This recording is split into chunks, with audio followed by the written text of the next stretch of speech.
Hi అండి, నమస్తే. Mango సేమియా కస్టర్డ్ చాలా బాగుంటుందండి. ఒక బౌల్ తీసుకొని అందులో 2 స్పూన్స్ కస్టర్డ్ పౌడర్ వేసి కొంచెం పాలు పోసి కలిపి ఇలా పక్కన పెట్టుకోండి.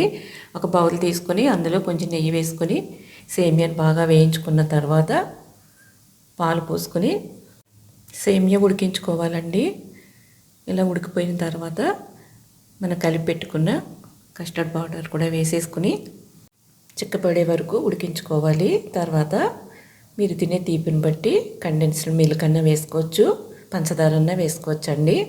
ఇది బాగా కరిగిన తర్వాత స్టవ్ ఆఫ్ చేసేసుకుని చల్లారిన తర్వాత మ్యాంగో ప్యూరీ కూడా వేసేసుకుని బాగా కలుపుకొని ఒక 2 గంటలు ఫ్రిడ్జ్లో పెట్టుకుని తింటే చాలా టేస్టీగా ఉంటుందండి. మ్యాంగో సీజన్ కూడా అయిపోతుంది కదండి. మీరు కూడా ఒకసారి ట్రై చేసి ఎలా వచ్చిందో నాకు కామెంట్ చేయండి. నా వీడియో నచ్చితే ప్లీజ్ సబ్స్క్రైబ్ చేయండి. థ్యాంక్ యూ అండి.